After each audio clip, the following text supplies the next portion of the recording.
Law number 1. Never outshine the master. Nicolas Fouquet made the mistake of appearing larger than his king, Louis XIV, and spent his remaining days incarcerated.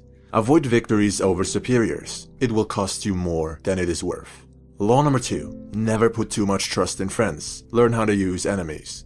Michael III of the Byzantine Empire was saved from death by Basilius, who Michael in turn favored with gifts and prestige. Basilius, lusting for more power, murdered Michael out of greed. Instead of showing gratitude, he was insatiable. Trust from a distance. People are selfish and pursue their own interests. Former opponents make more loyal and stronger friends. Law number 3. Conceal your intentions. The Marquis de Sévigné wanted to seduce a young countess. Instead of being indirect and subtle, he exposed his true feelings for her and she lost all interest, as he blurted out that he loved her. Add a sense of inexplicable mystery to your character. Law number 4. Always say less than necessary.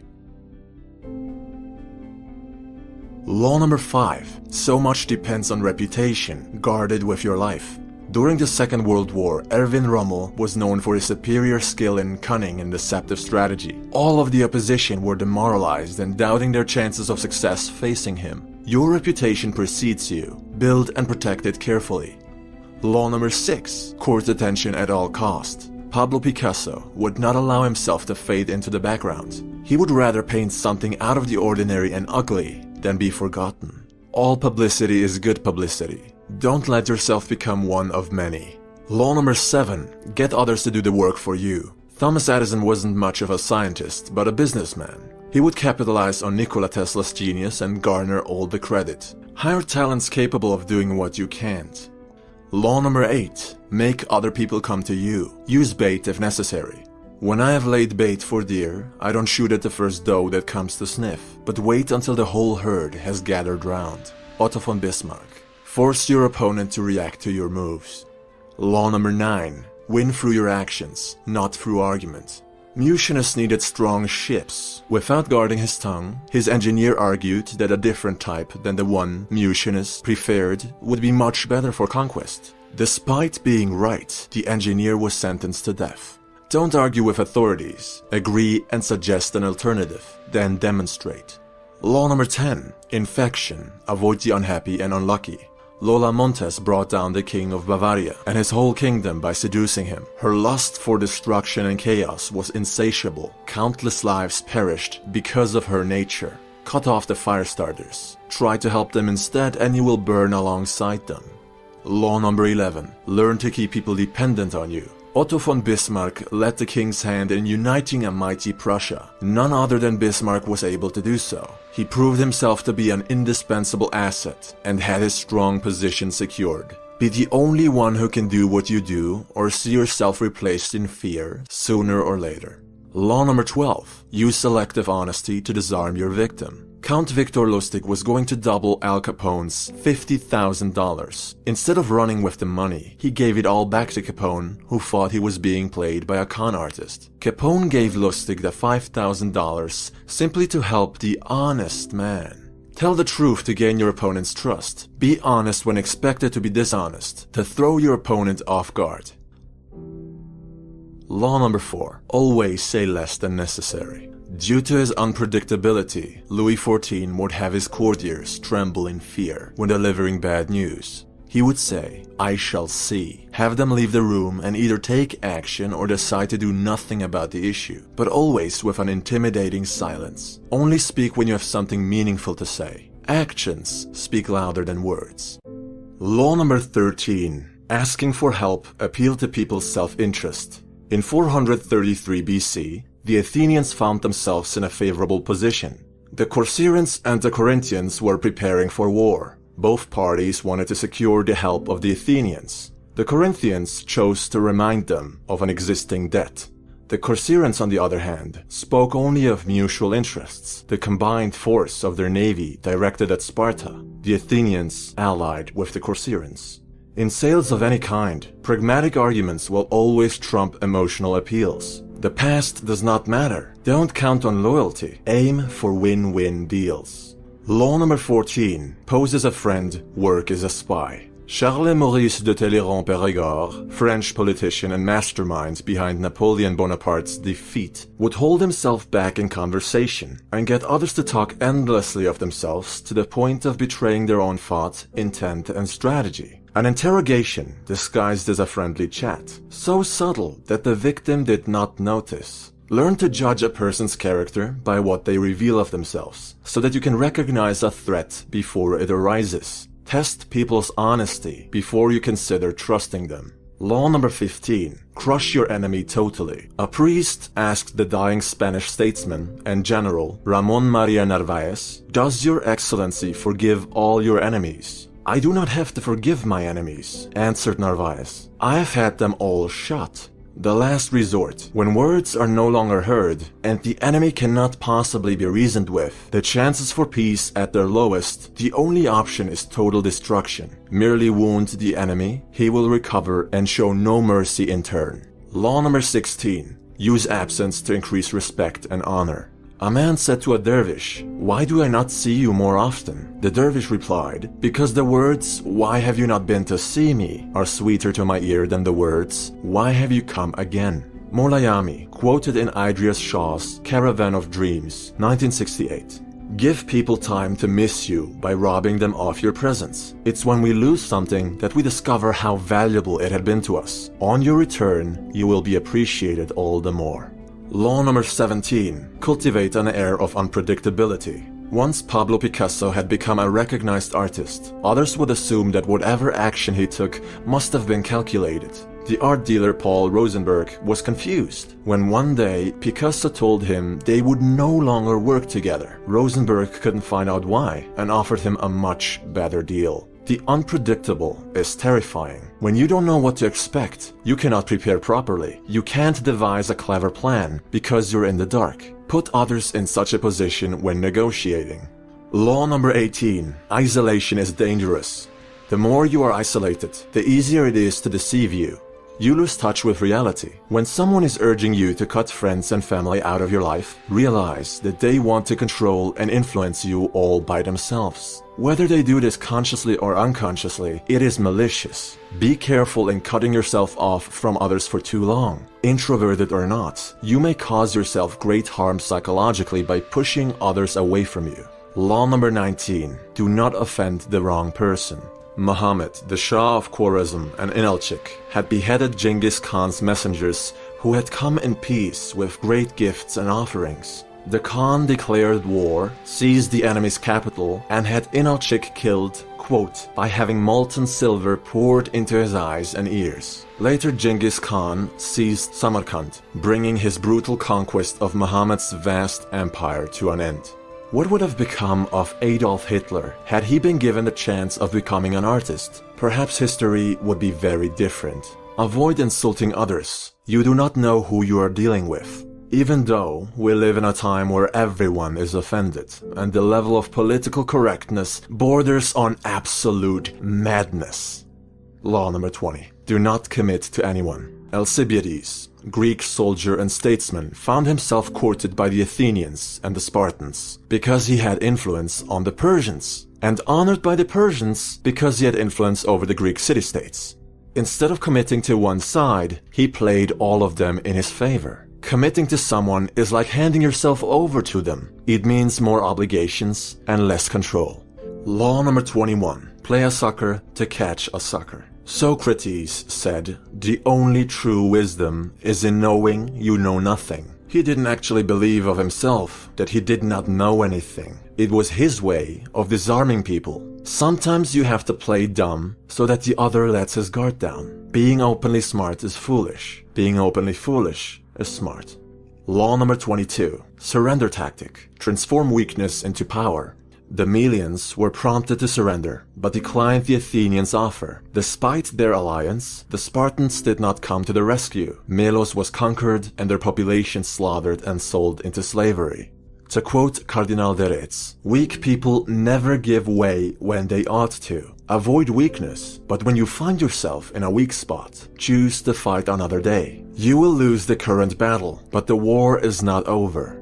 Law number 23. Concentrate your forces. The greater an empire's territories, the more vulnerability. Great lands need strong borders. Else they may be overrun by another barbarian tribe, as seen with the collapse of Rome. Your armies are strongest when forged together. Divide them, and they may not be able to protect the empire from an invasion. Dedicate your complete focus to one front, using every resource at your disposal, and all of your energy to master your craft through total immersion.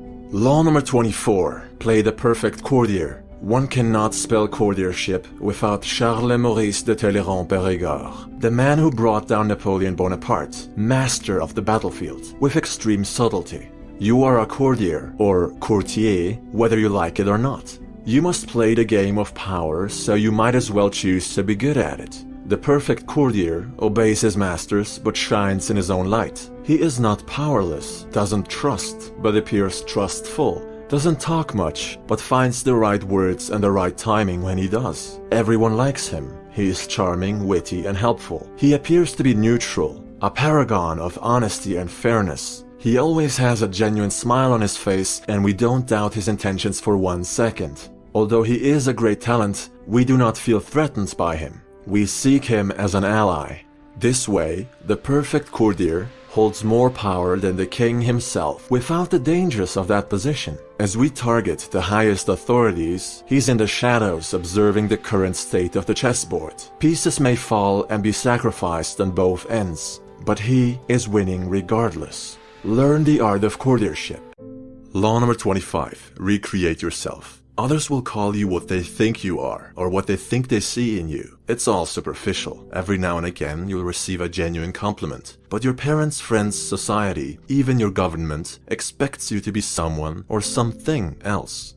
It's important that you choose to be whatever you want to be, and that you feel free to change whenever you like. You have the freedom to dismiss the opinions of others, even to put on a good show like Gaius Julius Caesar. The world is your stage. It's up to you what role you want to play. Think of life like a book, and you're writing it. You're the main character, so act like it. Law number 26. Keep your hands clean. As written in Niccolò Machiavelli's letter to the prince, Cesare Borgia was using Ramiro di Orco as a tool to take gruesome action against all of his enemies. In the end, he used him as a scapegoat, put the full blame on di Orco, and threw lavish banquets for the common folk, presenting not only his clean slate, but positive change. It is the ultimate act of betrayal, to have someone's back only to find out they've been using you this whole time. Avoid falling into the trap of being someone's cat's paw or scapegoat.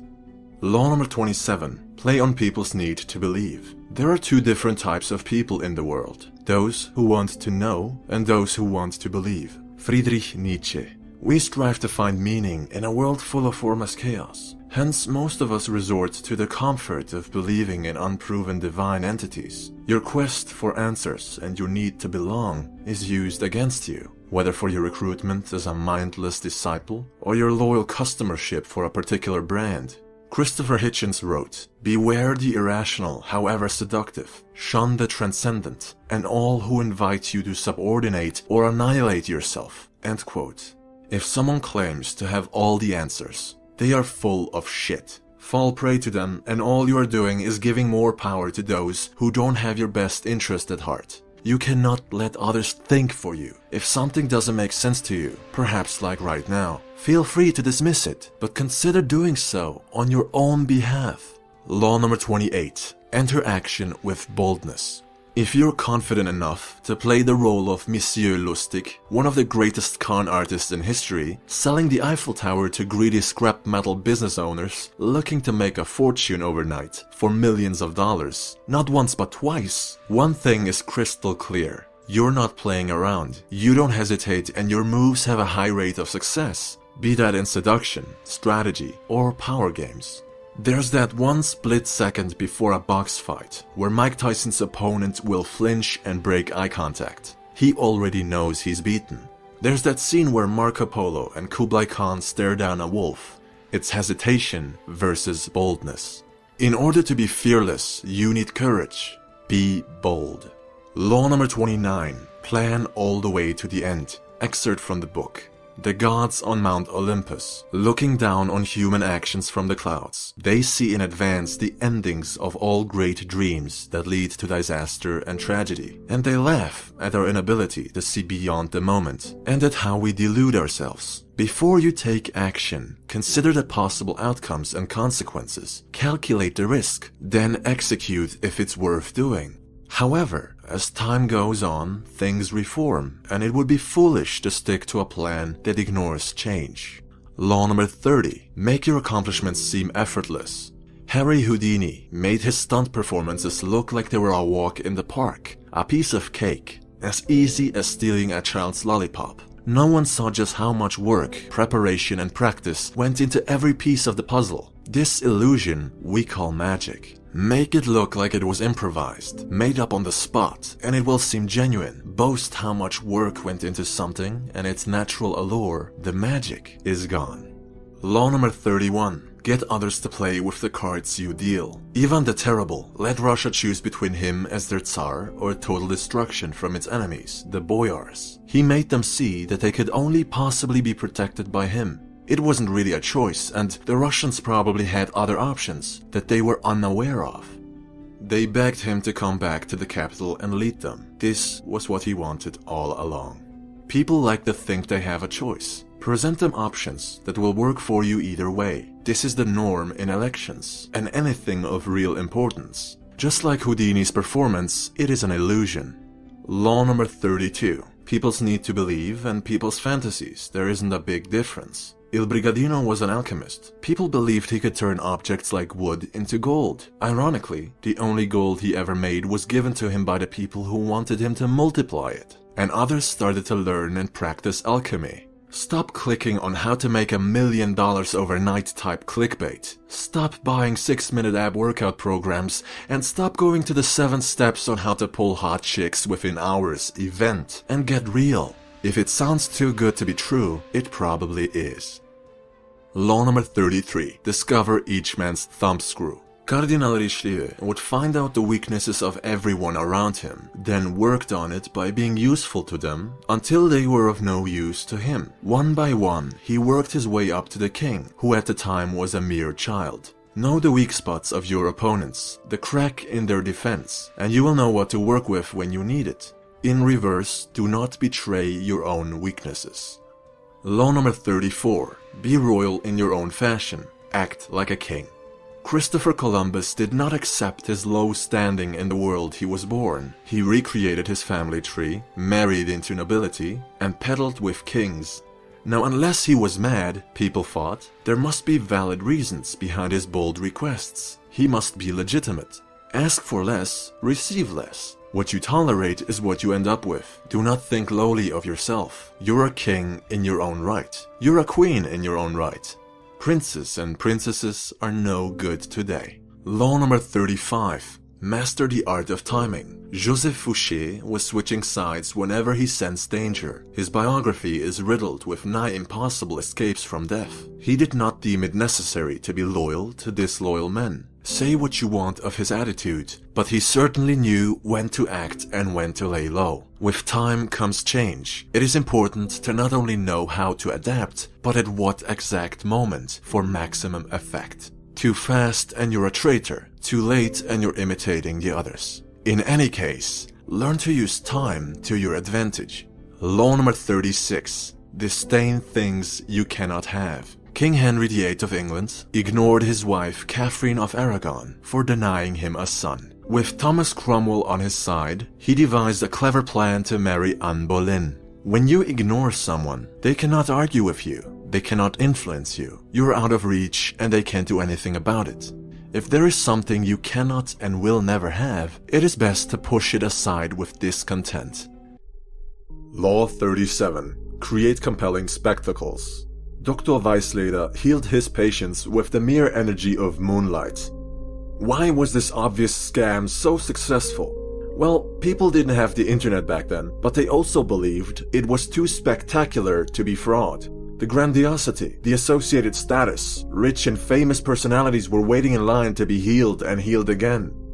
Using symbols as powerful as the moon and the very absence of explanation let people fill in the logical gaps all by themselves. If everyone believes it, it must be true.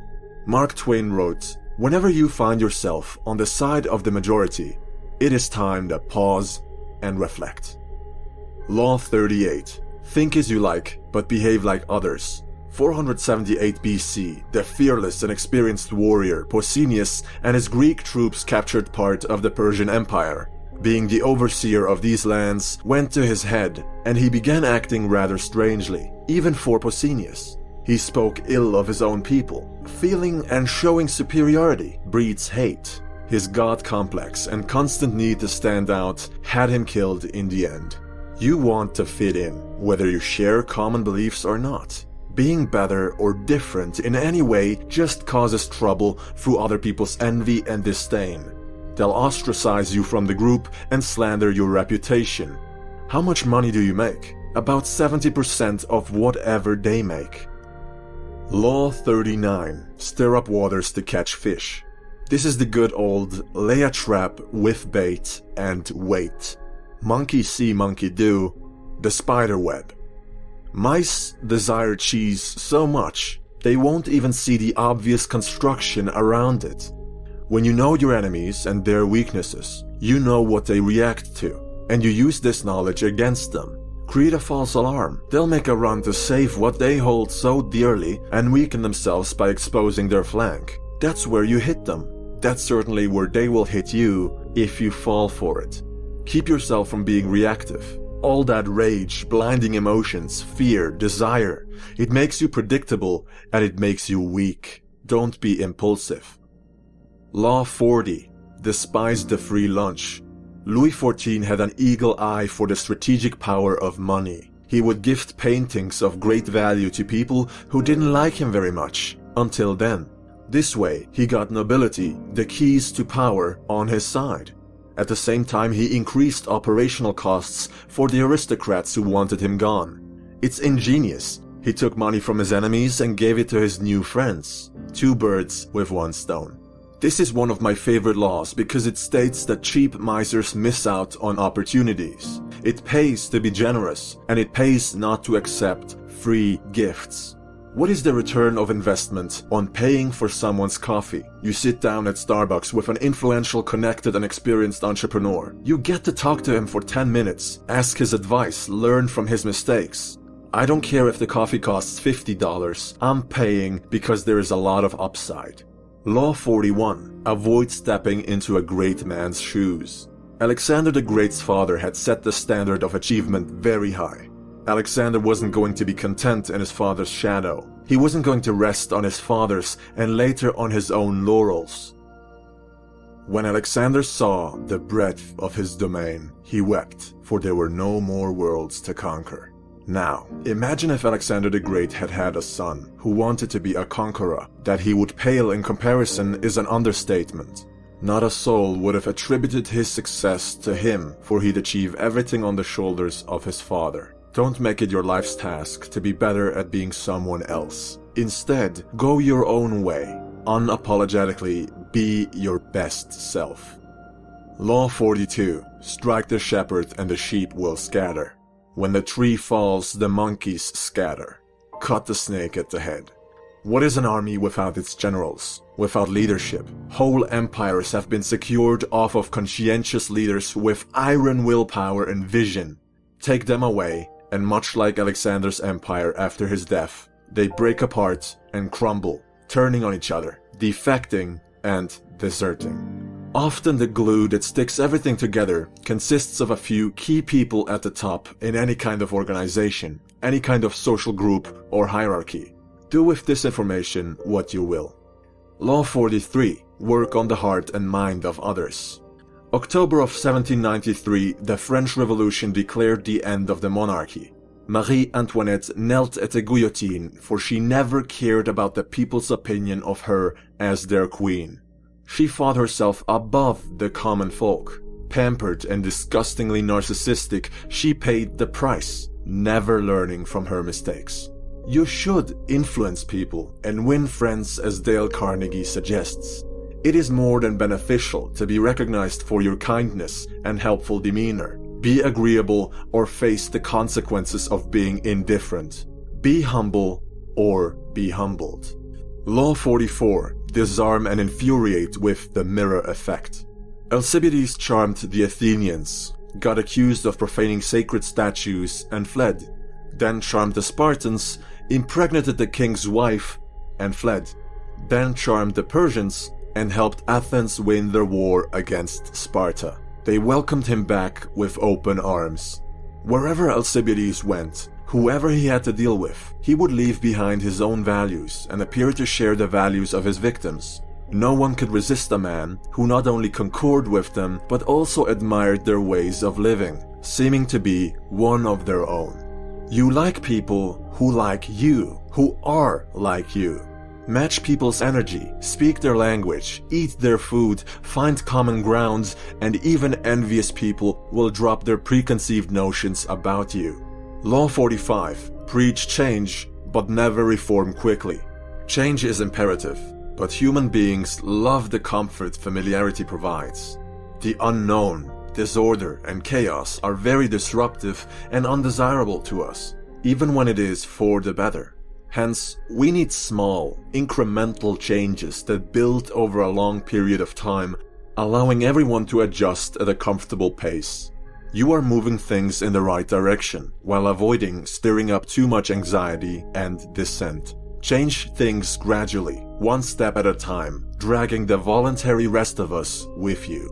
Law 46. Never appear too perfect.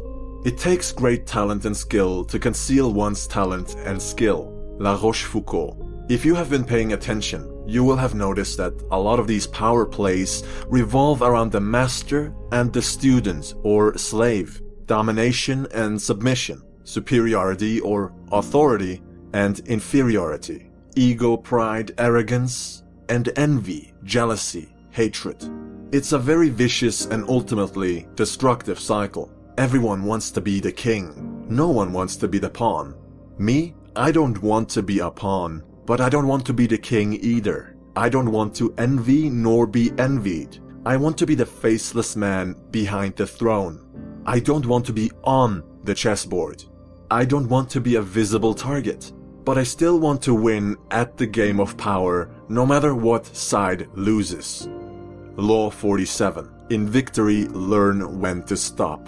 In 1751, Madame de Pompadour found herself unable to satisfy Louis XV's lust. To hold on to her privileged position, she arranged younger, prettier women to keep the king happy. This was a loss, for she had to swallow her pride and share Louis with others. They, however, could not compete with her charm, talents, taste, and flawless sense for fashion. Her reign as mistress had lasted an unprecedented 20 years. Don't push too far or you risk losing it all. Know when to take a loss and move on. Law 48. Assume formlessness. The Spartans, the most powerful infantry the world had ever seen at the time, lost the war with Athens, for they were outnumbered and unwilling to change their views. They did not adapt to circumstance. They did not build walls. They did not want to conquer new lands, nor engage in trade, for gold gave rise to corruption. Meanwhile, Athens was thriving through constant reform. Sparta fell behind and collapsed. Don't fight change. When you catch yourself in the futile attempt to resist a new order, remind yourself that you not only missed the opportunity to predict it, but to adapt to it in time. You have to be anti-fragile. As Bruce Lee said, and this is the closing statement, you must be shapeless, formless, like water. When you pour water in a cup, it becomes the cup. When you pour water in a bottle, it becomes the bottle. When you pour water in a teapot, it becomes the teapot. Water can drip and it can crash. Be water, my friend.